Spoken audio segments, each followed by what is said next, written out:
پہلے خدا نخواستہ میاں بیوی میں اگر کوئی بات ہوتی تھی، شوہر شام کو واپس آتا تھا، معاملہ ختم ہو جاتا تھا.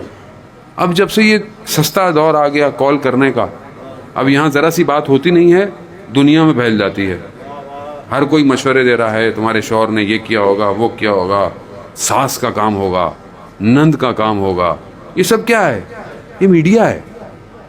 اس کو سمجھنے کی کوشش کریں. گھروں کو برباد، اور خاص طور پہ جوان بچے بچیاں اپنے آپ کو، اپنے نفس کو بچا کے رکھیں.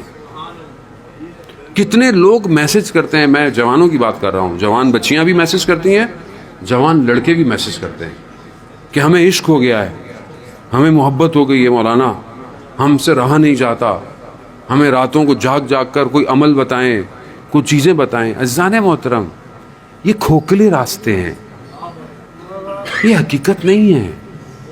اسلام اس کی اجازت نہیں دیتا. ٹھیک ہے اگر آپ کو کوئی پسند کسی وجہ سے آ جائے تو صحیح طریقہ گھر والوں کے ذریعے ہے. گفتگو نامحرم کی تیسرا شیطان ہوتا ہے، تیسرا شیطان ہوتا ہے. جو رات کو اگر آپ خدا نہ خواستہ یہ گناہ آپ سے ہو رہا ہے تو صبح فجر کی نماز نہیں پڑھی جائے گی. کیسے پڑھیں گے فجر کی نماز آپ جب گناہ ہو؟ اپنے آپ کو بچائیں، ان چکروں میں نہ پڑیں، اپنی زندگی کا ہدف معین کریں. اور جو والدین بہتر سمجھتے ہیں، دیکھیں خود جب انسان کوئی لڑکا اگر اپنے لیے کوئی لڑکی کو ڈھونڈتا ہے نا تو وہ صرف لڑکی کو دیکھتا ہے، جبکہ گھر والے خاندان دیکھتے ہیں. اور تربیت خاندانوں میں ہوتی ہے. یہ ضروری ہے، اس کو سمجھیں. یہ ذمہ داری ہے کہ کل کو آپ کے آغوش میں امام کا سپاہی پیدا ہوگا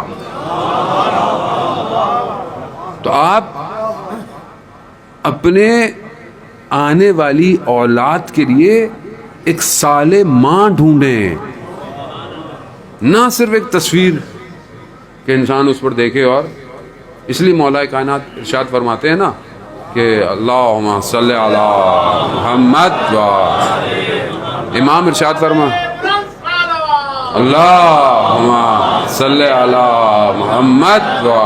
تمہارے نفس کی کم سے کم قیمت جنت ہے، کم سے کم قیمت. اگر تم بیچنا چاہتے ہو نا اپنے نفس کو تو جنت سے کم نہیں بیچنا. ایک تصویر کی خاطر، ایک تعلق کی خاطر، ایک بات کی خاطر نہیں. جنت کم سے کم جنت ہے.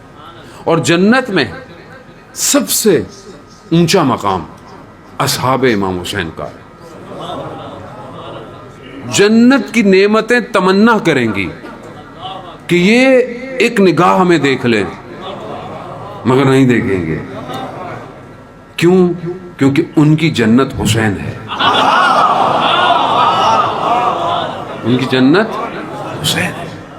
اور ذرا اس کو سمجھنے، یہ وہ وادی ہے جو دعوت دے رہی ہے. آؤ آؤ، ہم بھی تمہیں دعوت دیتے ہیں. آؤ اس وادی کے اندر، آؤ عشق کی کیفیت سے عاشق کی طرح آؤ، مجنوں کی طرح آؤ.